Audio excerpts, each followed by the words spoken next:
একটা মিনিট শুধু ভাবেন, এই প্যান্ডেলটা যেমনে আছে এখন, যেটা যেমনে আছে, 10টা সেকেন্ড শুধু কল্পনা করেন তো, যে সবগুলো লাইট ঠাস ঠাস করে ভাঙ্গা যাইতেছে, প্যান্ডেলটা ভাঙ্গা যাচ্ছে, স্টেজটা ভাঙ্গা পড়ছে, পর্দার কাপড়গুলো তছনছ করে ছিঁড়ে ফেলতেছে। আচ্ছা, পরিস্থিতিটা কেমন হবে? এইবার ভাবেন তো, আসমান ভাঙতেছে, পাহাড়গুলো উঠতেছে তুলার মতো, সাগর নদীর পানিগুলো টকবক করে উতরাইতেছে, তারকারাজি কোটি কোটি খসে খসে পড়ছে, গোটা সৃষ্টি গোটা কায়নাত ভেঙে চুরে ধ্বংস হয়ে যাচ্ছে। মালিক বলে, বলো না বান্দা, সেই পরিস্থিতিটা কেমন হবে? সেই আওয়াজটা কেমন হবে? সেই চিৎকারটা কেমন হবে? মানুষের হাহাকার কেমন হবে? ও তারান্নাসা সুকারা, মানুষ সব মাতালের মতো ছুটবে। আল্লাহ বলছে, মা তার দুধের বাচ্চাকে ছুঁড়ে ফেলে দিবে, গর্ভবতী নারীর পেটের বাচ্চা নিজে নিজে পড়ে যাবে, নিজে নিজে পড়ে যাবে। আসমান ইযা সামাউন ফাতারাত, চুরচুর করে ভাঙতে থাকবে। ওয়া ইদাল কাওয়াকিবুন তাসারাত, তারকারাজি খসে খসে পড়বে। তো তখন কি পরিমাণ আওয়াজ হবে, কি পরিমাণ দিক বিদিক মানুষ বেকারার হয়ে যাবে। ইয়াকুলুল ইনসানু ইয়াউমাইদিন আইনাল মাফার, লোকেরা অস্থির হইয়া বলবে, হায় পালাবো কোথায়? কাল্লা লা ওয়াজার, আল্লাহ বলে, না বান্দা, আচার কোথাও আশ্রয় নাই। জমিনের ভূমিকম্প চলছে, গোটা কায়নাত ভাঙচুর চলছে, আচার কোথাও ঠিকানা নাই। ইলা রাব্বিকা ইয়াউমাইদিনিল মুস্তাকার, আজ কেবল হাসরের ময়দানে তোমার রব আল্লাহর কাছেই কেবল ঠিকানা, আর কোথাও না। আগামীর গন্তব্য আখিরাত, আগামীর গন্তব্য হাসরের মাঠ। হাসরের মাঠ, মানুষগুলো সব বিক্ষিপ্ত হয়ে যাবে। এইটা আল্লাহ বলেন, আল কারিআতু মাল কারিআ, এই প্রচন্ড বিকট শব্দ আপনি কি জানেন বন্ধু সেটা কি? সেটা কিয়ামতের শব্দ। সেটা ইসরাফিলের ফু দিলে এই সৃষ্টি জগৎ যে ভেঙে যাবে, কিয়ামত হবে, তার আওয়াজ আপনারা সহজে বুঝবেন। কোন রাস্তায় যদি ট্রাকের চাক্কা ব্রাস্ট হয়, আওয়াজটা ভিন্ন। ট্রাকের চাক্কা ব্রাস্ট হলে বোঝা যায়, এত জোরে আওয়াজ যে এটা কিসের চাক্কা ব্রাস্ট হয়েছে, এরকম বিকট শব্দ। আল্লাহ তাআলা বলেন, এই ইসরাফিল ফু দিলে জমিনে ভূমিকম্প শুরু হবে, আর ঠাস ঠাস করে চারিদিকে যখন ভাঙতে শুরু হবে, ইয়াউমা ইয়াকুনুন নাসু কাল ফারাশিল মাবসুস, মানুষগুলো তখন বিক্ষিপ্ত পতঙ্গের মতো ছুটাছুটি শুরু করবে। অর্থাৎ এটা তাফসিরে লিখছে, এই যে লাইট, আগুন, বাতির সামনে ছোট ছোট সাদা যে পোকা উলু, এই উলু এগুলা যেরকম চারদিক থেকে উইরা উইরা আইসা নিজে নিজে পইরা মরে যায়। আল্লাহ তাআলা বলছে, কাল ফারাশিল মাবসুস, অর্থ হলো মাবসুস মানে বিক্ষিপ্ত, এলোমেলো। ফারাশ মানে হলো এই পতঙ্গ, এই উলু পোকা। এই উলু পোকার মতো বিক্ষিপ্ত চারদিক থেকে মানুষগুলো ছুটাছুটি করবে, যে যারে পায়রা ধাক্কায় আর ছুটা সামনের দিকে বাঁচার জন্য ছুটতে থাকবে। আল্লাহ বলেন, যে যেখানে পড়ে যাবে সেখানেই তার মৃত্যু হয়ে যাবে। ওয়াতাকুনুল জিবালু কাল ইহনিল মানফুশ, আপনারা তুলা, ওই যে লেফ তোষক বানাইতে যে তুলা ধুনায়, এটা জানেননি? আগে তো বাঁশ দিয়ে দিয়ে পিটটা পিটটা লাঠি দিয়ে ধুনাইতো, এখন মেশিন দিয়েও ধুনায়। মানে এটারে আগে রিপেয়ারিং করে, এরপরে লেফ তোষক বানায়। তো এই তুলারে যখন ধুনায়, তখন কিন্তু তুলা একদম আলাদা আলাদা থাকে, তখন একটু বাতাস লাগলে তুলাটা কি করতে থাকে, উঠতে থাকে।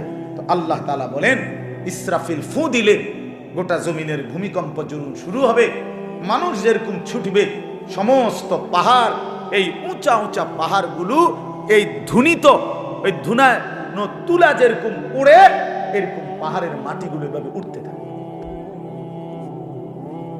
আর এভাবেই একদিন আল্লাহ বলেন, কায়নাত শেষ করে যাবে, হাসরের মাঠ কায়েম হবে।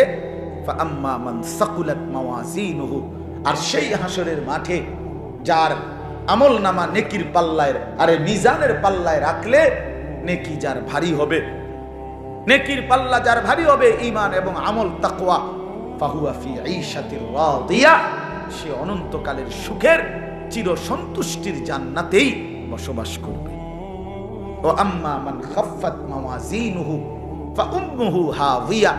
আল্লাহ বলেন, আর যার মিজানের পাল্লায় হাসরের ময়দানে নেকির পাল্লা হালকা হবে, গুনাহ ভারী হবে, তো আল্লাহ তাআলা বলেন ফাউম্মুহু হাওিয়া, আয় ফামাওয়াহু হাওিয়া, তার ঠিকানা হবে নিকৃষ্ট জাহান্নাম। হাওিয়া, হাওিয়া একটা জাহান্নামের নাম।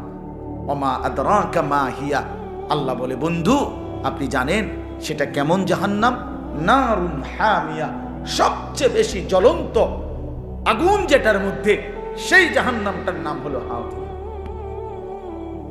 নবীজি বলছেন নারুকুম হাযিহি জুজউম মিন ৭০ জুজআম মিন নারি জাহান্নাম। আল্লাহর নবী বলেন উম্মত তোমাদের দুনিয়ার আগুন, এই ভাই আমার এই শেষ কথাটা শুনেন, আল্লাহর নবী বলেন তোমাদের দুনিয়ার আগুন জাহান্নামের আগুনের ৭০ ভাগের ১ ভাগ। দুনিয়ার এই আগুনের চাইতে আরো ৬৯ গুণ বেশি গরম জাহান্নামের আগুন। জাহান্নামের, আপনি তো একদূর বলছেন, সাহাবীরা কি বলছে শোনেন। সাহাবীরা বলছে এই কথাটা যখন নবীজি বলছে যে দুনিয়ার আগুনের চাইতে আরো ৬৯ গুণ বেশি গরম উত্তাপ জাহান্নামের আগুন, আল্লাহর কসম হাদিসে আছে, আমি নিজে পড়ছি, সাহাবীরা তখন লাফ দিয়ে উঠছে, ওইটা বলছে ওয়া ইন্না যালিকা লাকাফিয়া ইয়া রাসূলুল্লাহ, হায় হায় দুনিয়ার এই আগুনই তো যথেষ্ট, এইটাই তো এটাই তো যথেষ্ট পুড়ে ফেলার জন্য, এটাই তো যথেষ্ট, এই আগুনই তো চূর্ণ বিচূর্ণ করে দেয়। তো আল্লাহ তাআলা নবীজি বলেন তাহলেই ভাবো এর চাইতে আরো ৬৯ গুণ বেশি জাহান্নামের আগুনের গরম। তো এই আগুনের পরিণতি, এই আগুনের তীব্র দহন তুমি তো দেখছো। আমি জীবনে একবার কুমিল্লা মেডিকেল কলেজ, ওই যে কুচাইতলি যেটা ২৫০ বেড হসপিটাল, এখানে বার্ন ইউনিটে, মানে যেখানে আগুনে পুরানো রুগীর চিকিৎসা করে, আমি একবার গেছি জীবনে। আমার একজন পরিচিত লোকে আপনার রাস্তা দিয়ে হাইটা যাইতেছিল, তো তারে হোটেল থেকে গরম পানি, তারা বেখেয়ালে যে পানি মারছে রাস্তা, এই বেচারার পুরা পিছন চলে গেছে, তার গায়ে পড়ছে। এই বেচারারে আমি দেখতে গেছিলাম। আমি যখন গেছি তখন দেখছি যে ওরা ওরে ড্রেসিং করতেছে, ওর এই পোড়া চামড়া এগুলা টান দিয়ে টানা ছিটতেছে। আল্লাহর কসম ভাব, আমার জীবনে মানুষ এত জোরে চিৎকার করে আমি জীবনে আর কোনোদিন দেখি। ওই পোড়া মানুষটার চিৎকার কাকে বলে আমি আর কখনো দেখিনি। আমি নিজেও কাঁদছিলাম তখন, হায় মালিক, এই আগুনের পোড়া এটার হালাত যদি এমন হয়, কুল্লামা নাদিজাত জুলুদুহুম বাদদালনাহুম জুলুদান গায়রাহা। আল্লাহ তাআলা বলেন নাফরমান জাহান্নামের আগুনে তার চামড়া একবার জ্বলবে, তো সাথে সাথে নতুন চামড়া লাগানো হবে, আবার জ্বলবে, এভাবেই চলবে অনন্তকাল। কুল্লামা আরাদু আন ইয়াখরুজু মিনহা উঈদু ফিহা। নাফরমান প্রতিবার চাইবে জাহান্নাম থেকে বের হতে, ফেরেশতা প্রতিবার লাথি দিয়া ধাক্কা দিয়া জাহান্নামের আগুনেই ফেলে দেবে। উঈদু ফিহা। কেন নামাজ পড়ো না ভাই আমার? আল্লাহ তাআলা প্রত্যেকটা মানুষের আল্লাহকে মানার পুরা যোগ্যতা দিয়েই পৃথিবীতে পাঠায়। কুল্লু মাউলুদিন ইউলাদু আলাল ফিতরা। কোরআন শরীফে আছে ফাআকিম ওয়াজহাকা লিদ-দীনি হানিফা ফিতরাতাল্লাহিল্লাতী ফাতারান নাস আলাইহা। এই যে এই কথার অর্থ এটা, আল্লাহ বলেন সকলেই, প্রত্যেকে নিজেকে পুরা একনিষ্ঠভাবে দ্বীনের দিকেই ফিরিয়ে রাখো, দ্বীনের উপরেই চলো। এরপরে আল্লাহ তাআলা বলেন যে আল্লাহ তাআলা মানুষকে ফিতরাত মানে সৃষ্টিগতভাবেই আল্লাহকে মানার যোগ্যতা দিয়েই বানিয়েছেন। লা তাবদীলা লিখালকিল্লাহ, এই যোগ্যতাটা আল্লাহ তাআলা কখনোই নষ্ট করে না। এজন্য মানুষকে আল্লাহ তাআলা ইবাদতের যোগ্যতা কখনোই রহিত করে না। যত নাফরমানি করুক আল্লাহ অপেক্ষায় থাকে, যদি কোনোদিন আমার বান্দা তওবা করে, যদি কোনোদিন আমার বান্দা ফিরে আসে, 30 বছর সেজদা দাও না, তো ঠিক আছে, আর সেজদা দেওয়ার যোগ্যতাই দিলাম না, এটা যোগ্যতাটাই নষ্ট করে দিলাম না, এমন করে না। তার মানে বান্দাকে আল্লাহ তাআলা শেষ মুহূর্ত পর্যন্ত আল্লাহকে মানার যোগ্যতা দিয়ে রাখছে, এবং আল্লাহ তাআলা শেষ মুহূর্ত পর্যন্ত তওবার সুযোগ দিয়ে রাখছে। ইন্নাল্লাহা ইয়াকবালু তাওবাতাল আবদি মা লাম ইউগারগির। রাসূলুল্লাহ সাল্লাল্লাহু আলাইহি ওয়াসাল্লাম বলেন, নিশ্চয়ই আল্লাহ তাআলা বান্দার তওবা কবুল করেন মা লাম ইউগারগির, মৃত্যুর শেষ যেই নিঃশ্বাস গরগরা ওইটার আসার আগ পর্যন্ত, ওইটা আসার আগ পর্যন্ত। তাহলে এই জন্য এই কথাটা জরুরি যে আমরা বুঝার নিয়ত থাকলে, গ্রহণ করার নিয়ত থাকলে তাহলে সম্ভব, এটা সম্ভব। আর দিন ও ইউসরুন, দিন সহজ, নবীজি বলছেন। তবে কার জন্য? লিমান আমিলা বিহা, যে সিদ্ধান্ত নেয় আমল করবে, সে তার জন্য এটা সহজ। আমি যদি সিদ্ধান্ত নেই যে আমাকে ফজরের নামাজ পড়তেই হবে, এছাড়া আমার কোনো উপায় নেই, তাহলে সহজ। আর যদি সে সিদ্ধান্ত নেয় তার ভিতরে কোনো মানসিকতাই না থাকে, তো তার জন্য কখনোই সম্ভব হবে। এজন্য মানুষের প্রতিটা কাজের পরিকল্পনা, এই পৃথিবীর যে কোনো বিষয় মানুষের দিলে আগে আসে, এটাই সিস্টেম। মানুষ অন্তরে আগে আসে, এটা ভাত খাবো, নাস্তা করবো, এখন বাইরে যাব, এটা করবো, ব্যবসা করবো, ওই করবো, সেই করবো, যাই বল, মানুষ তার অন্তরে আগে এটা আসে, এরপরে এটা কর্মে পরিণত করে।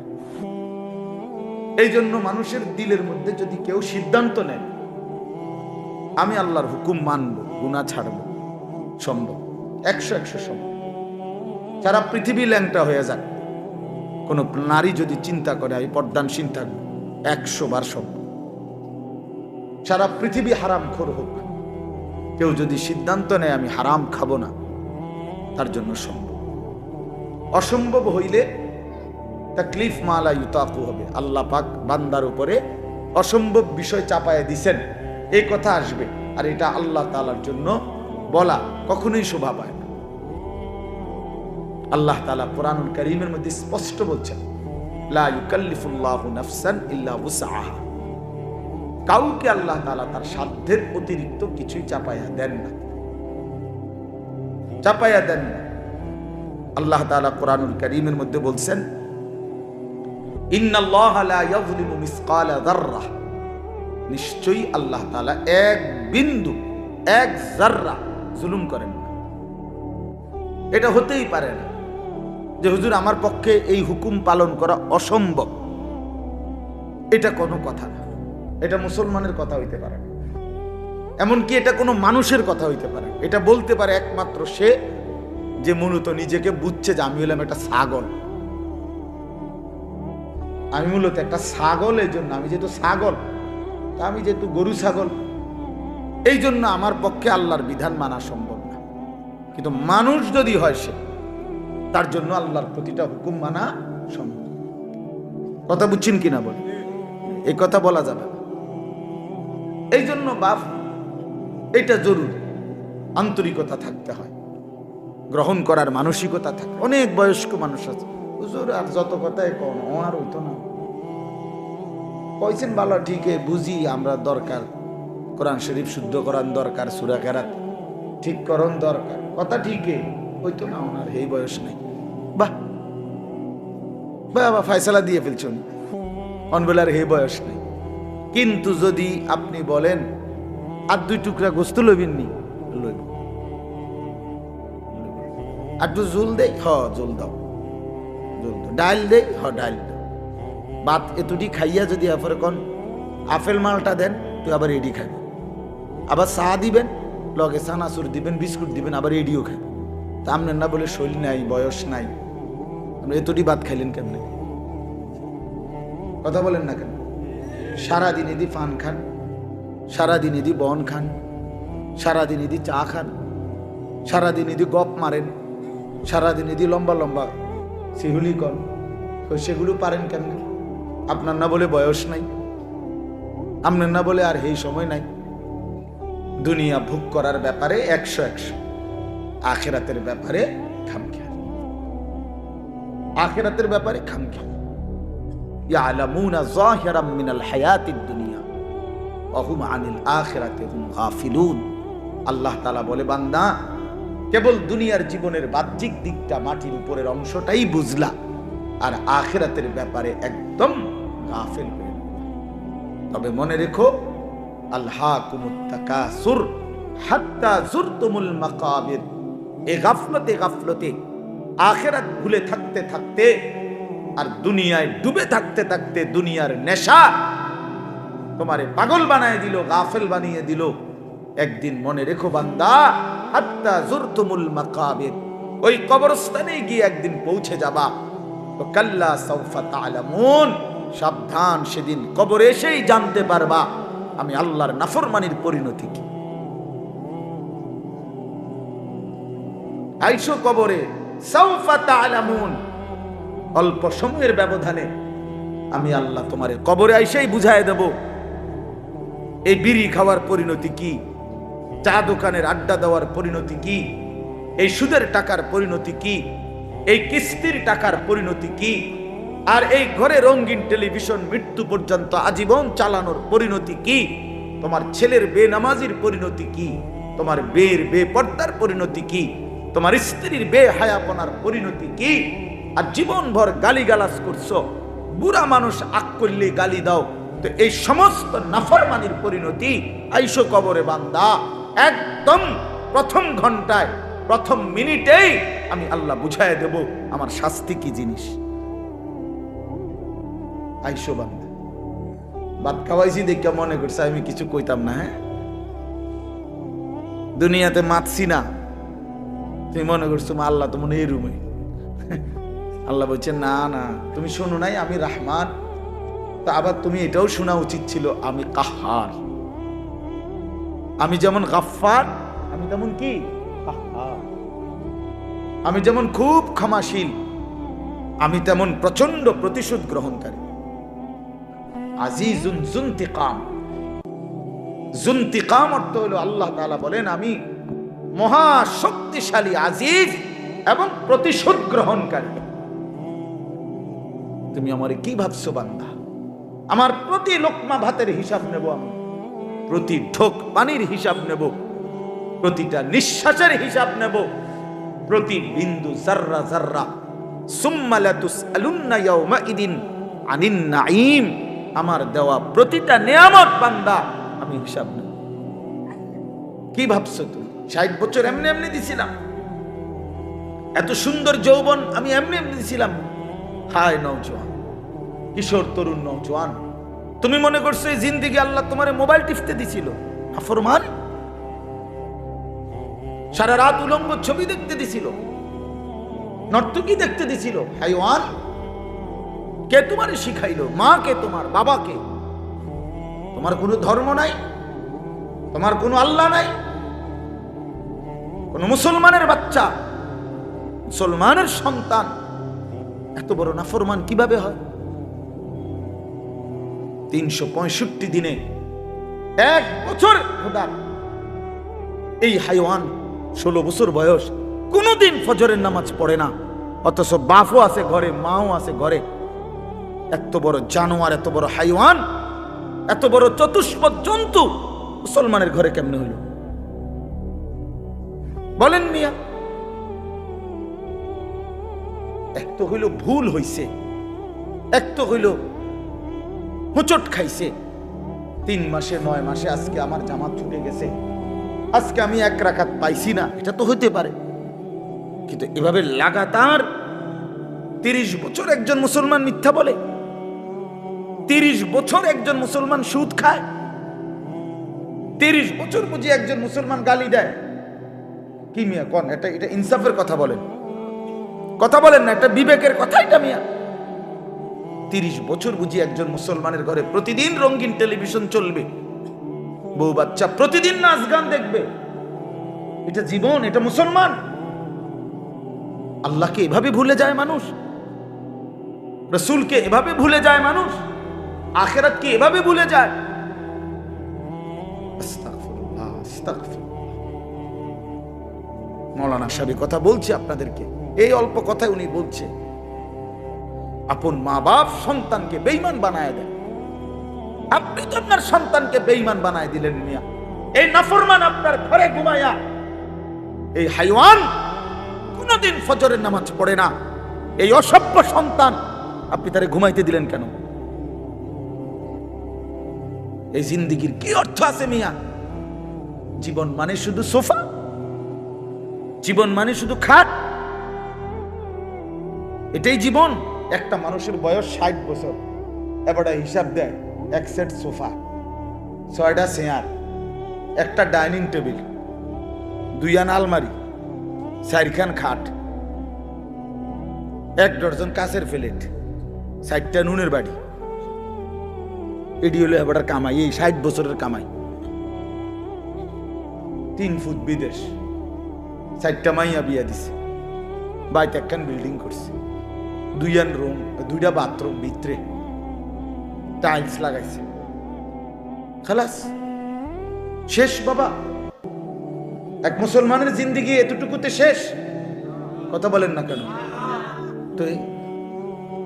তো কি হিসাব দিলেন? কি হিসাব মিলাইলেন? আখিরাত কোথায়?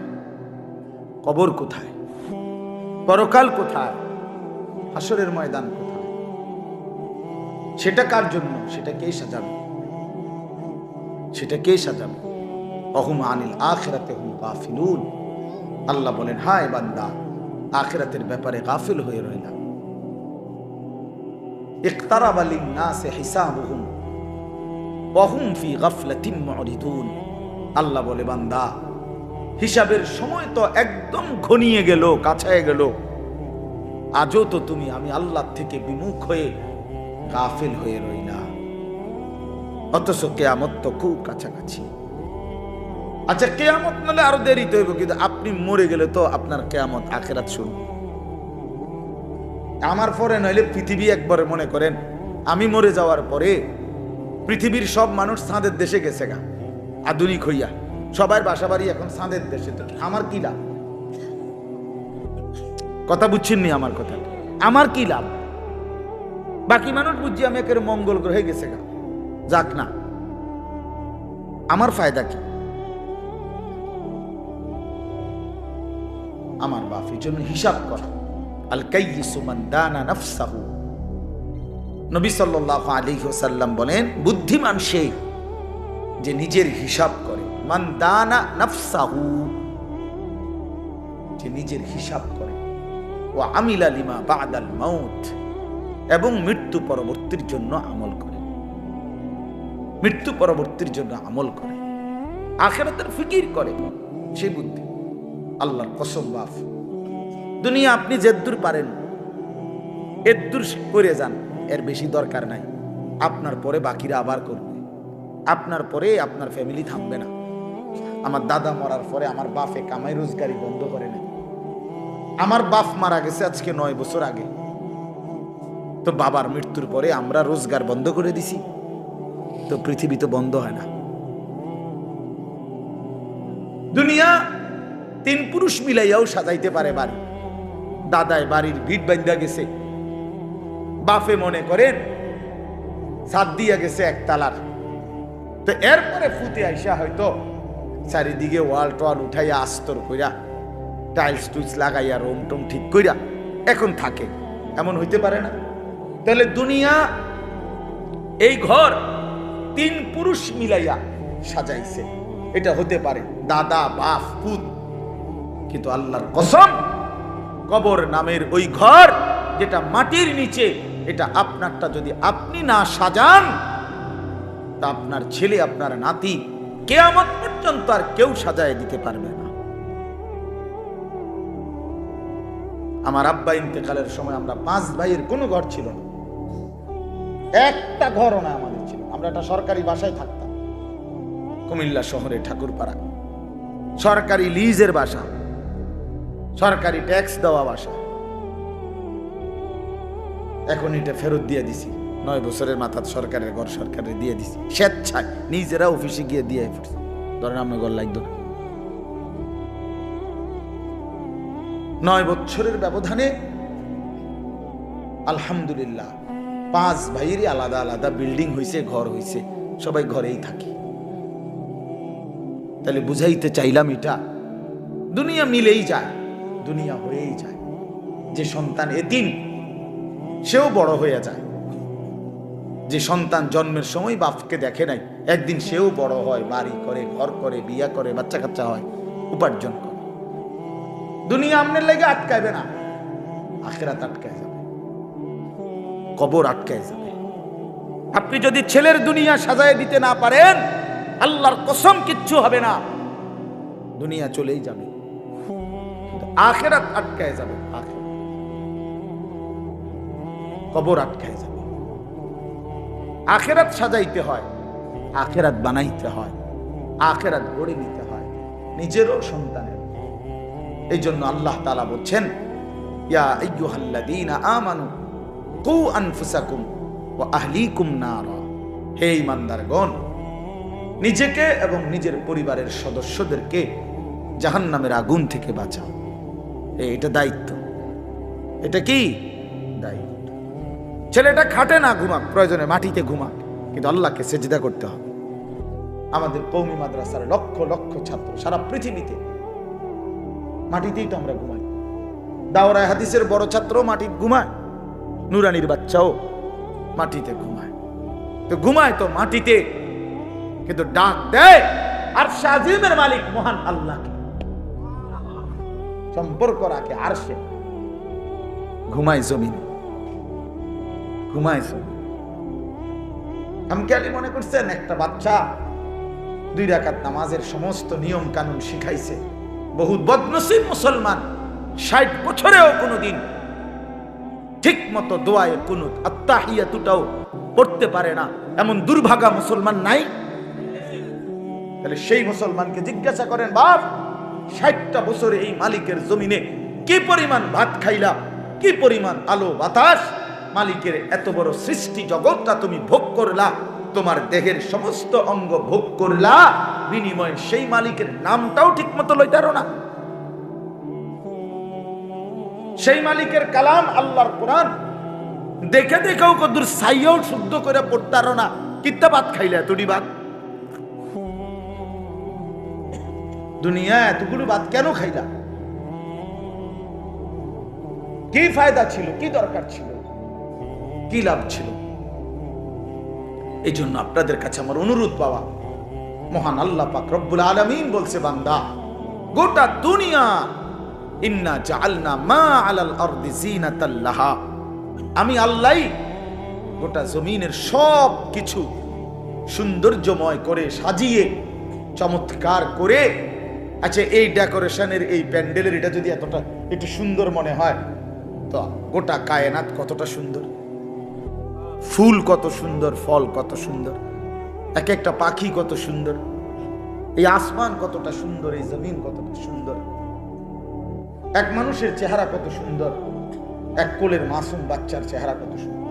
আমি তো প্রায় বলি যে গোটা পৃথিবীতে, পৃথিবী বাদ দিলাম, বাংলাদেশের তো অসংখ্য জেলায় আলহামদুলিল্লাহ আল্লাহর দয়ায় আজ 21 বছরে আমি কত জায়গায় গেছি, এই ওয়াজের জীবনে কত কিছুই তো দেখলাম। কিন্তু আমার 3 বছরের একটা ছোট মেয়ে আছে, আমার ছোট মেয়ে সুমাইয়া নাম। তা আমার এই ছোট মেয়ে ওই যখন হাসি দেয়, আমার কাছে মনে হয় আলহামদুলিল্লাহ গোটা পৃথিবীর মানুষের বানানো সব সুন্দরের চাইতে ওইটা সেরা। ওই বাচ্চার মুখের হাসি কি অসাধারণ সুন্দর, কি অসাধারণ সুন্দর। এজন্য বাপ, এটা জরুরি বিষয়। আল্লাহ তাআলা বলে, বান্দা, গোটা জমিন আমি আল্লাহ তোমাদের জন্য সাজিয়েছি, তোমার জন্য, তোমার জন্য। আর আমি তোমাকে বানিয়েছি আমার জন্য, আমার জন্য। सारी दुनिया तेरे लिए, तू सिर्फ मेरे लिए। আল্লাহ বলে, বান্দা, तमाम দুনিয়া তোমার জন্য, তুমি শুধু আমার জন্য। কার জন্য? আল্লাহর জন্য। আমি কার জন্য? আর দুনিয়া কার জন্য? আমার জন্য। দুনিয়া আমার জন্য, আমি আল্লাহর জন্য। আল্লাহর জন্য। খালাকতুল আশিয়া আলি আজালিক ওয়া খালাকতুকা লি। সবকিছু বানিয়েছি তোমার জন্য, তোমাকে বানিয়েছি আমার জন্য, আমার জন্য। এই জন্য আপনাদের কাছে আমার অনুরোধ, মেহেরবানি করে এই সমস্ত ওয়াজ মাহফিলের মূল মাকসাদ এটাই বাবা। আমি বক্তা, অমুক বক্তা, তমুক বক্তা, প্রধান বক্তা, বিশেষ বক্তা, অল্প বক্তা, সাংঘাতিক বক্তা, যাই কোন সব মিলাইয়া এক কথা, আমরা আখিরাতের ফেরিওয়ালা। কিসের ফেরিওয়ালা? আখিরাতের। আমরা কবরের ফেরিওয়ালা, আখিরাতের ফেরিওয়ালা। আমরা আপনাদেরকে কবর মনে করাই, আমরা আপনাদেরকে আখিরাত মনে করাই, আমরা আপনাদেরকে পরকাল মনে করাই। বাবা, দুনিয়া সাজাইলে তেমন কিছু আসে যায় না, আখিরাত সাজাইতে হয়। আমরা আখিরাত মনে করি। ফাআনযারতুকুম নারান তালাযযা। আল্লাহ বলে, বান্দা আমি তোমাদেরকে প্রজ্বলিত আগুন, জাহান্নামের আগুনের ভয় দেখাচ্ছি, ভয় দেখাচ্ছি। রাসূলুল্লাহ সাল্লাল্লাহু আলাইহি সাল্লাম প্রথম দিন, যেদিন প্রথম মক্কার কুরাইশদের কাছে সর্বপ্রথম যেদিন কালেমার দাওয়াত দিছে, প্রথম যেদিন, সেদিনই নবী বলছে, ইন্নী নাযীরুন লাকুম বাইনা ইয়াদাই আযাবুন শাদীদ। আমার জাতি হয়ে আমার কওম, আমি তোমাদেরকে একটি ভয়ানক আযাবের ভয় দেখাচ্ছি।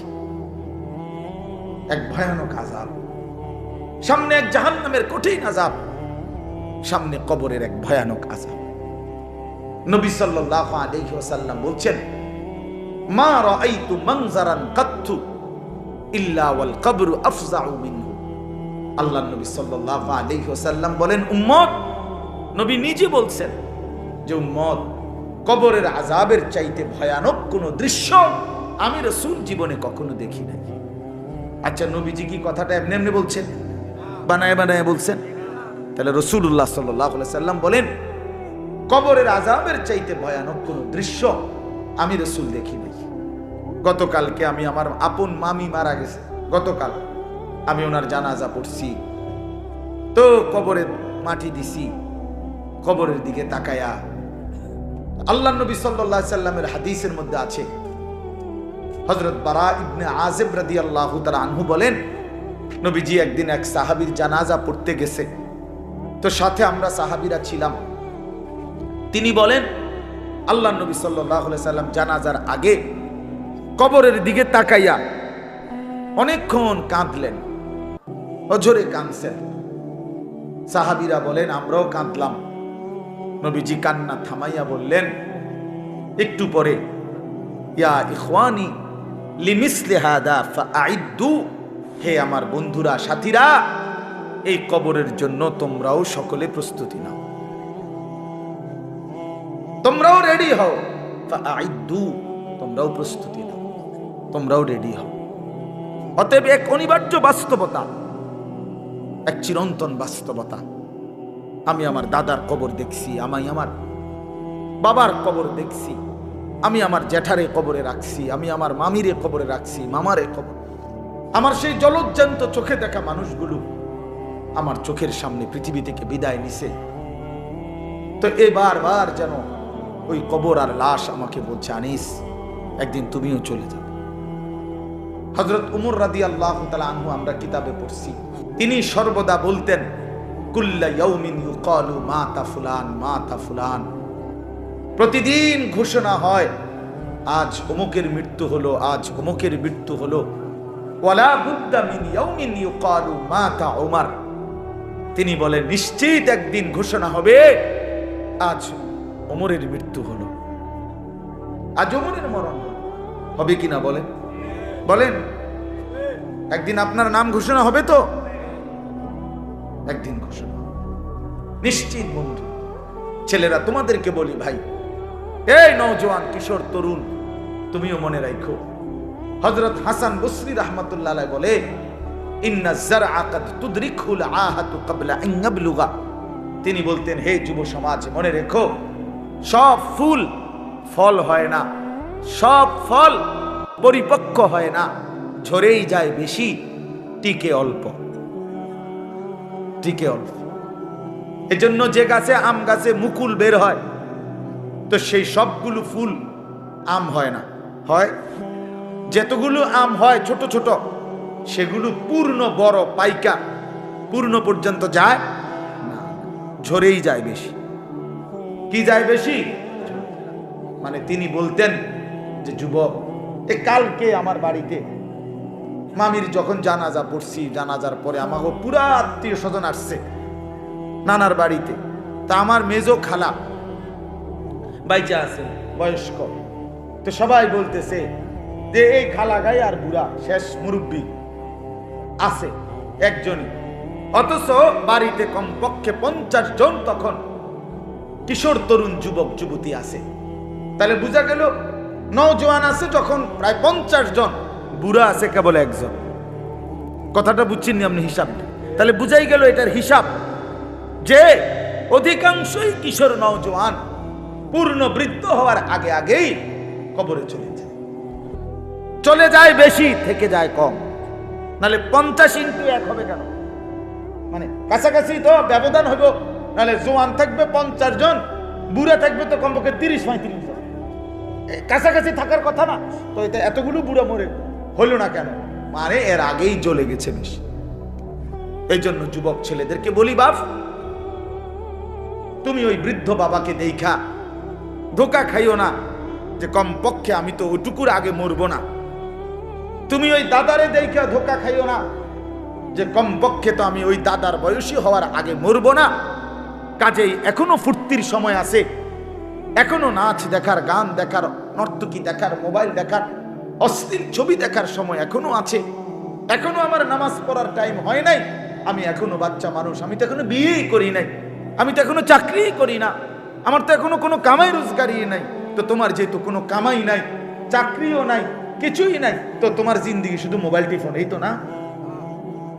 তোমার মতো অপদার্থরে আল্লাহ বানাইছে শুধু বেডিতের নাচ আর অসভ্য ছবি দেখবার জন্য। মুসলমানের সন্তান কোন যুগে, প্রিয় ভাই আমার, আমি একটু আগে বলছি এই বাহারুল উলুম মাদ্রাসায় যে পৃথিবীতে কোন যুগে মিয়া, যখন আইয়ামে জাহিলিয়াত ছিল, যখন নারী উপভোগের পণ্য ছিল, আমি নিজে পড়ছি ইতিহাসের বইতে, ইসলাম পূর্ব যুগে ইরান সহ আশেপাশে একটি মতবাদ ছিল যে 3 জিনিসে সবার সমান অধিকার, একক অধিকার নাই কারো, নাউজুবিল্লাহ। 1 নাম্বার হলো আগুন, 2 নাম্বার পানি, 3 নাম্বার নারী। আগুন, পানি, নারী, এই 3 জিনিসের উপরে কারো অধিকার নাই, একক, সবার অধিকার। নারী সবার জন্য, যে কেউ যে কোনো সময় ব্যবহার করতে পারবে, নাউজুবিল্লাহ। এরকম অসভ্য, এত বড় নিকৃষ্ট অসভ্য যেই জমানার মানুষ ছিল, সেই জমানাতেও মিয়া মানুষগুলো সারাদিন 24 ঘন্টা নারী নিয়া পইরা ছিল না, বরং ওই যুগেরও মানুষ জাহিলি জামানে বীর ছিল, বাহাদুর ছিল, যোদ্ধা ছিল, যুদ্ধ করত, লড়াই করত, বাহাদুর ছিল। আর আজকে মুসলমানের সন্তান জিন্দিগির পুরাটা সময়, লাখ লাখ কোটি কোটি যুবক 24টা ঘন্টা মোবাইলে নারী, ছবি, উলঙ্গ দৃশ্য, শাহওয়াত, জিনা, ব্যভিচারের সমস্ত কার্যক্রম এই নিয়েই ব্যস্ত। এত বেশি নারীর আসক্তি আর কোন যুগে ছিল না। নারীর অসভ্যতা এত বেশি ছিল না রে ভাইয়া। তোমরা আজকে ভুল করছো, তোমরা ছেলেরা ভুল করছো। তোমরা ছেলেরা খুব বেশি মজা পাইয়া লাইছো মোবাইলে, তোমরা ছেলেরা খুব বেশি মজা পাইছো মোবাইলে। প্রিয় বন্ধু আমার, ছেলেরা আমার, এটা তোমাদেরকে একদিন কষ্ট দিবে। একদিন রাত শেষে শুনবা পৃথিবীতে ফেসবুকও নাই, ইউটিউবও নাই, অনলাইনও নাই। আমি সেদিন মুন্সিগঞ্জ গেছি মাহফিলে, 2 দিন আগে। মুন্সিগঞ্জ মাহফিলে গিয়া যাওয়ার পথে শীতলক্ষা সেতু, শীতলক্ষা নদীর উপরে ব্রিজ, তো ব্রিজের যেখানে টোল দেয়, এই টোলের জায়গার মধ্যে লম্বা লাইন জ্যাম বাজা গেছে। কিরে ভাই, এখানে তো এত বড় জ্যাম বাজার কথা না। পরে আমার সাথে একজন মাওলানা গাড়িতে ছিল, ওনারে বললাম দেখে আসেন কি হয়েছে, টোলের মুখে যান। তো টোলের যেখানে মুখে, যেখানে টোলটা নেয়, ওইখানে গিয়া দেখে 3টা কম্পিউটার, ওনাদের 3টা মানে ল্যান যেখানে টোল নেয়, ব্রিজের টোল বুঝেন তো, টাকা দেয় যে, এই এখানে 3টারই কম্পিউটার সিস্টেম ফেল করছে, মানে চলতেছে না, হঠাৎ একটাও না, হ্যাং হয়ে গেছে। এটার টিপতে আছে বেচারা জানটা দিয়া, কিন্তু এটা অন হয় না, অন হয় না। এই জন্য এই শত শত গাড়ি আটকায় গেছে, টোল নিচ্ছে না। তাহলে কি ভাইয়া, পৃথিবীতে 1 সেকেন্ডে, 1 মুহূর্তে হতে পারে এই প্রযুক্তি থাকবে না, কিন্তু তোমার আল্লাহ থাকবে, তোমার কবর থাকবে, তোমার আখিরাত থাকবে, আর তোমার পুরা জিন্দেগীর এই ভালো কিংবা নাফরমানি এটা কিন্তু থেকেই যাবে। তুমি এটা আর কোনোদিন নিজের থেকে শত ধুইয়া আর সরাইতে পারবে না। ওয়াশাহিদা আলাইহিম সামউহুম ওয়া আবসারুহুম ওয়া জুলুদুহুম বিমা কানু ইয়ামালুন। আল্লাহ তাআলা বলে, হাসরের ময়দানে বান্দা, তোমার কান, তোমার চোখ এবং তোমার সারা দেহের চামড়া, জুলুদুহুম, তোমার চামড়া পর্যন্ত আমি আল্লাহর কাছে তোমার সারা জীবনের কর্মকাণ্ডের ব্যাপারে সাক্ষ্য দিব, সাক্ষ্য দিব। এজন্য মানুষের যে শিহরণ, শাহওয়াত, এটাও সাক্ষ্য দিব। অর্থাৎ মানুষের চামড়ার মধ্যে ফিলিংস, এই যে নারী দেখলে, ছবি দেখলে, ভিন্ন নর্তকী দেখলে মানুষের চামড়ার মধ্যে শিহরণ আসে। এইটা যে শিহরণ আসছে চামড়ার ভিতরে, যে আল্লাহ এই চামড়া এটা বলে দিবে হাসরের ময়দানে যে মালিক নাফরমান সারা রাত আমারে দেখা, এই অনুভূতি আর এই ফিলিংস তার ভিতরে কাজ করছে হারাম। মানুষের যৌনতা চামড়ার সাথে সম্পৃক্ত, শাহওয়াত। এজন্য যত ডাক্তার, চর্ম ডাক্তার, এত ডাক্তার যৌন রোগেরও ডাক্তার, চর্ম ও যৌন রোগ বিশেষজ্ঞ, এটা একই সাথে সম্পৃক্ত। এই জন্য আমি অনুরোধ করছি, আমার এটা আলাদা বললাম ফিকির, তোমরা ছেলেদের কাছে নষ্ট হইও না বাপ, চরিত্রহীন হইও না, চরিত্রহীন হইও না। একদিন হতে পারে তোমার মোবাইল থাকবে না, কিন্তু তোমার জিন্দেগির থেকে নাফরমানি তুমি আর আলাদা করতে পারতাম না। এই নারী, এই ছবি, এই নাচ গান, এই অসভ্যতা, এই উলঙ্গপনা, এই বেহায়াপনা আর কোনোদিন তোমার জীবন থেকে তুমি আলাদা করতে পারতাম না। সেদিন আটকায় যাইবা, সেদিন কবরে কষ্ট পাইবা বাবা। কোরআন শরীফে আছে, আল্লাহ বলছে, জিনা আর ব্যভিচারের সাথে সম্পৃক্ত যারা, ইউদাআফ লাহুল আযাবু ইয়াউমাল কিয়ামা, আমি আল্লাহ কিয়ামতের দিন তাদেরকে ডবল ডবল ডবল ডবল দ্বিগুণ দ্বিগুণ শাস্তি দেব। ওয়া ইয়াখলুদ ফীহি মুহানা, এবং তাদেরকে বেইজ্জতি করে, লাঞ্ছিত করে চিরস্থায়ী জাহান্নামে ফেলে দেব। আল্লাহ আমাকে মাফ করে দেয়। এজন্য প্রিয় ভাই আমার, আমাদের মূল ফিকির এই কথাটাই বুঝানো, আখিরাত। আখিরাত আমাদের এই সমস্ত ওয়াজ, সমস্ত বয়ান, উলামায়ে কেরাম সমস্ত চিল্লাচিল্লি, একটাই মাকসাদ, আখিরাত, পরকাল, পরকাল, আখিরাত। এই পৃথিবী একদিন, এই তর্জমাটা শুধু শুনেন, এই কথা শেষ। আল্লাহ তাআলা বলছেন, বান্দা তুমি যেরকম মরতেছ, প্রতিনিয়ত তোমার চোখের সামনে যেরকম মানুষের মৃত্যু হয়, একদিন এই গোটা সৃষ্টি জগৎটা শেষ হয়ে যাবে, এরও মৃত্যু হবে। এটাই আখিরাত, এটাই কিয়ামত, এটাই কিয়ামত। আর এই সূরার মধ্যে আল্লাহ তাআলা বলেন আল কারিয়া। এই আল কারিয়াতু শব্দের অর্থ এটাই, যে আল্লাহ তাআলা বলেন প্রচন্ড আঘাত, প্রচন্ড ধ্বনি, বিকট শব্দ। মাল কারিয়া, কি সেই বিকট শব্দ? ওমা আদরাকা মাল কারিয়া, আপনি কি নবী জানেন সেই বিকট শব্দটা কি? এখানে বিকট শব্দ বলতে কিয়ামত বোঝাইছে, ইসরাফিলের ফু। আপনি শুধু এতটুকু বুঝেন, ছেলেরা কেন নামাজ পড়ো না, কেন নামাজ পড়ো না বন্ধু? আল্লাহকে ছেড়ে কারে পাইয়া গেলা? মোবাইলের ওই নারী তোমারে কি দিল? সমবয়সী বন্ধু তোমাকে কি দিল? ছেলেরা যার মতো চুল সাজাইছো, ওই ইহুদি বেঈমান কিংবা খ্রিস্টান বেঈমান, ওই খেলোয়াড় কিংবা গায়ক নায়ক, সে তোমাকে এই পর্যন্ত কি দিছে বলো? একটা টাকা দিল না 10টা টাকা দিল, একটা বনরুটি দিল না 1 কাপ চা খাওয়াইলো? তুমি কেন সিনেমার নায়ক, সে তো তোমারে চিনেও না, তোমার দিকে ফিরে তো সে মোতেও না, তোমার দিকে ফিরে তো সে মোতেও না। বুঝেন নাই কথাটা? ইউরোপ আমেরিকার ওরা তো তোমারে চিনেও না, তুমি কেন তার মতো নিজেকে সাজাইলা? কিন্তু তুমি যদি তোমার রাসূলের মতো চুল বানাইতা, তিনি তো তোমারে চিনতেন। হাদিসের মধ্যে আছে, নবী সাল্লাল্লাহু আলাইহি সাল্লামের উপরে কেউ দুরূদ পড়লে কবরে ফেরেশতারা গিয়া বিইসমিহি ওয়া ইসমি আবিহি, ওই ব্যক্তির নাম এবং বাপের নাম সহ উল্লেখ করে আল্লাহর কসম নবীজির সামনে বলে, পেশ করে, ইয়া রাসূলুল্লাহ, অমুকের সন্তান আলী আশরাফের ছেলে আনিসুর রহমান আপনার উপরে একবার দুরূদ শরীফ পড়ছে। আমার জীবনে তো আমি এরকম অনেক মানুষকে দেখছি, যারা আমি সামনে গেছি হয়তো বলছে, হুজুর আপনার কথা অনেক শুনছি, আমি যদিও আপনারে দেখি নাই কিন্তু আপনার নাম শুনছি অনেক।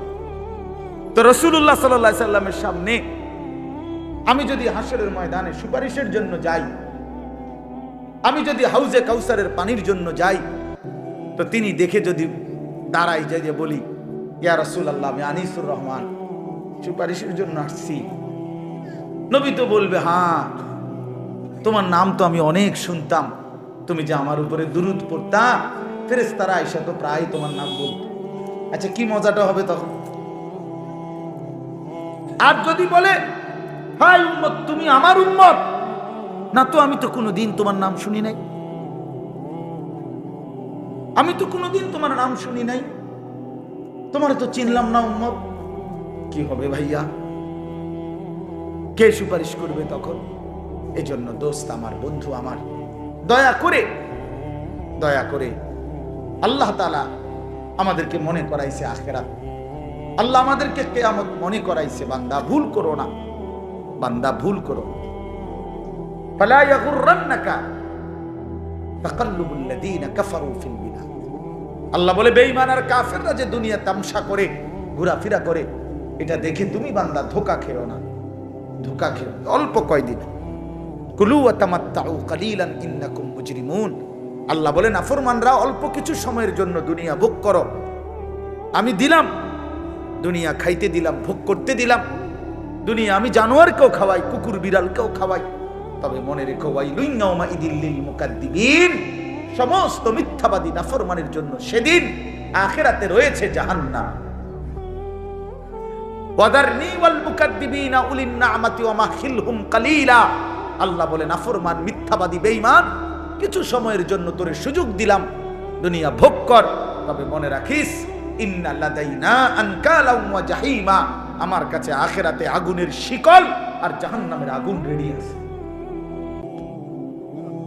আল্লাহ কোরআনে বলছে, ইন্না হাদাইনাহুস সাবিলা ইম্মা শাকিরান ওয়া ইম্মা কাফুরা ইন্না আ'তাদনা লিল কাফিরিনা সালাসিলা ওয়া আগলালান ওয়া সাঈরা। আল্লাহ বলে, বান্দা আমি তোমারে পথ দেখাইছি কোরআন দ্বারা, সুন্নাহ দ্বারা, উলামা দ্বারা, নবী দ্বারা, রাসূল দ্বারা। আমি দেখেছি তুমি আমার অনুগত না অবাধ্য। মনে রাখো, অবাধ্য হও তো আমি হাসরের ময়দানে তোমার জন্য আগুনের শিকল, বেরি এবং জাহান্নামের আগুন রেডি রাখছি। এই কথাটা শেষ শুনেন, এইভাবে শুধু আপনি দেখেন তাহলে বুঝবেন।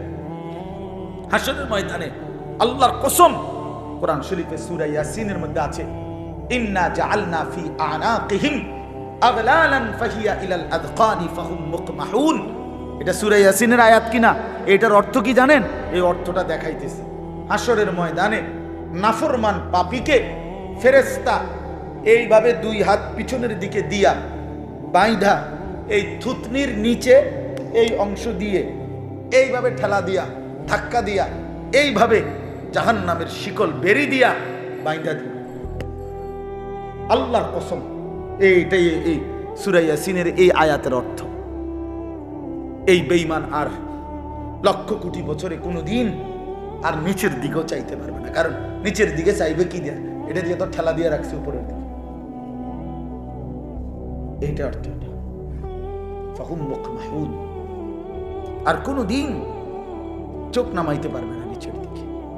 হযরত আবু দারদা রাদিয়াল্লাহু তাআলা আনহু এক সাহাবী ছিলেন, উনি বলছেন, হে জাতি, হে উম্মত, হে নবীর উম্মত, আজকে হাত উঠাও, আজকে উপরের দিকে হাত উঠাও ইমানদার। এখন যদি হাত উঠাও তাহলে দুই হাত উঠাইলে নিয়ত বাঁধা হবে, নামাজ পড়া হবে, আখিরাতে জান্নাত মিলবে। নয়তো নাফরমান বেনামাজি, এই মনে রাখিস তোর দুই হাত ফেরেশতা উঠাবে, তুই তো উঠাইলি না, নিজে বেঈমান, তো ফেরেশতা তোর দুই হাত উঠাইয়া পিছন দিকে বান দিয়া তোরে এমনে ধাক্কা দিয়া বাইধা দিবে আর অনন্তকালের জন্য জাহান্নামে লাথি মাইরা ফেলায়। অপেক্ষা করো, অপেক্ষা করো। শেষ কথা, বেডি চাও, কোনো অসুবিধা নাই। মোবাইলে মানুষের বেডি দেখো, চরিত্র নষ্ট করে ফেলো, আখলাক বরবাদ করে ফেলো, দেখবে একদিন দেখতে দেখতে কবরে চলে যাবে। এই হাসি থাকবে না, এই রঙে রসের দুনিয়া থাকবে না, আমারও না আপনারও, ঠিক কিনা বলে? খালাস, চলেন আমরা ফিরতে চেষ্টা করি, নিজেকে বদলাই, আখিরাতের ফিকির করি, কবরের ফিকির করি। যুবকেরাও, বয়স্করাও, নারীরাও, পুরুষরাও, বলেন ইনশাআল্লাহ। দিন শিখেন, সন্তানকে মাদ্রাসায় পড়ান, আল্লাহর কোরআন শিখান, রাসূলের হাদিস শিখান, আখিরাতের ফিকির শিখান। বিশেষ করে আবারও বলছি, নিজের স্ত্রী, ছেলে মেয়ের ঈমান, আমল, আখলাক, চরিত্রের উপরে নজর রাখেন। এটা বড় কাজ। ইমানদারের কাম হইল খাট পালং না, সোফা না, কেবল আমগো কাছে দোয়া চায়, হুজুর ছাদ ডালাই, খাস কদ্দু দোয়া করে দেন, ছাদটা ডালাই রবিবার, ছাদ ডালার কি খাস দোয়া কি? তাবা কথা বলেন না কেন? ছাদ ডালার খাস দোয়া কি? হুজুর মোটরসাইকেলটা কিনছি, কদ্দু দোয়া করে দেন। কিতা মোটরসাইকেল? যাতে তুই মাথা তালগি দিয়ে নিতে পারছ নাকি? কি দোয়া? মোটরসাইকেলের দোয়া। দোকান দিছি দোয়া, একটু পরে হুজুর আপনার দোয়া একটু খাস দোয়া করে দেন, দোহান্ডা। একটু পরে এই রঙিন টেলিভিশন চালামু, হ্যাঁ, হিন্দি সিনেমার নর্তকী নাচবে, যাতে কারেন্ট না যায়, কাস্টমার না যায়, কাস্টমার যেন হুদা দিয়ে বান দিয়ে রাখতে, এটার ভিতরে একটু খাস দোয়া করে। হুজুরে খাস দোয়া করে বাইর হয়, নাফরমানে টেলিভিশন কি করে দেয়? হায় হায় নাফরমান, আল্লাহর সাথে এত বড় তামসা কেমনে করলি? আল্লাহর সাথে এত বড় তামসা কেমনে করলি? কলজা এত বড় সাহস কেমনে হইল যে আল্লাহকে বৃদ্ধাঙ্গুলি দেখাইল? আল্লাহ ওই যে একটু আগে দোয়া করাইছে, আপনি মনে করছেন হেসা? হ্যাঁ, উদ্দা উদ্দা উদ্দা, ইডি উদ্দা। মূল মাকসাদ টেলিভিশন, বেচা কিনা চলবে তো টেলিভিশনের রূপে। আমনের দয়া দিয়া কিতাবার নাউজুবিল্লাহ। আল্লাহ আমাদেরকে মাফ করে দেন। আল্লাহ তাআলা আমাদের প্রত্যেককে আখিরাতের ফিকির দান করেন, ঈমান আমলের ফিকির দান করেন। আমরা চেষ্টা করব তো ইনশাআল্লাহ। বয়স্ক বাবারাও বেশি বেশি শেষ হায়াত জিকির, তাসবিহ, তেলাওয়াতের মধ্যে কাটাবেন। চা দোকানের আড্ডা, বিড়ি সিগারেটের আড্ডা, বিড়ি খাইয়েন না, বিড়ি খাইয়েন না, বিড়ি খাইয়েন। 60 বছরে যে মানুষ এখনো বিড়ি খায়, এবড়ার মতো বেহায়া আর কেউ নেই। এবড়া করে শক্ত বেহায়া, একদম বেহায়া মানুষ, একদম নির্লজ্জ, লজ্জাহীন এক মানুষ। এবার শরম নাই, এবার শরম নাই। এত বুড়া বয়স হয়েছে এখনো বিড়ি সিগারেট ছাড়লেন না। আপনি মরবেন কোন দিন, কবরে যাবেন কোন দিন? এত বছর বয়সে মানুষে গাইল্লায় এখনো বিড়ি সিগারেট খায়। আস্তাগফিরুল্লাহ, আস্তাগফিরুল্লাহ। গায়ে লাগবে মাফ করে দিন, বলে যদি বেশি লাগিয়ে গেছে তো হালাই দিয়েন জায়গা। হ্যাঁ, যদি বলেন যে কথাটা একেবারে বেশি শক্ত হয়ে গেছে, গাত লাগছে, আমি তো চাইছি যে আড্ডির যাতে লাগে। আল্লাহ আমাদেরকে মাফ করে দেন। চলেন ইনশাআল্লাহ জীবন বদলাবো। আল্লাহ আমাদেরকে তৌফিক দেন। এই দক্ষিণ পাড়া জালগাঁও নুরানি মাদ্রাসা আল্লাহ কবুল করে নেন। আমার শায়েখ আরিফ বিল্লাহ হাকিমুন নফস আল্লামা মুফতি মুশতাকুন নবী কাসিমি হযরত বয়ান করবেন, আপনারা শুনবেন ইনশাআল্লাহ। এশার নামাজের পরে আবার যথারীতি বয়ান হবে। শায়েখের মাদ্রাসা কুমিল্লা কোটবাড়ি সুধন্যপুর প্রতি মাসের শেষ শনিবার মাসিক ইসলাহি মজলিসে নিয়মিত যাওয়ার চেষ্টা করবেন। আমার একটা ছোট্ট মাদ্রাসা আছে ক্যান্টনমেন্ট ময়নামতি সাহেবের বাজার, ওইখানে এই অঞ্চলে আপনাদের অনেক আত্মীয় আছে আমার ওইখানকার, আজকেও আমার অনেকে বলছে হুজুর আমগো আত্মীয় স্বজনের বাড়িতে না যাইতেছেন। তো আপনার আমার ওই মাদ্রাসায় আগামী শনিবার 14ই ডিসেম্বর বার্ষিক মাহফিল, আপনারা সেখানে যদি সুযোগ হয় যাওয়ার চেষ্টা করবেন। আল্লাহ তাআলা তৌফিক দেন, কবুল করেন, আমিন। সুবহানাল্লাহ। মাশাআল্লাহ, আপনারা খুব গুরুত্বপূর্ণ বয়ান পেশ করছেন। আমরা সকলে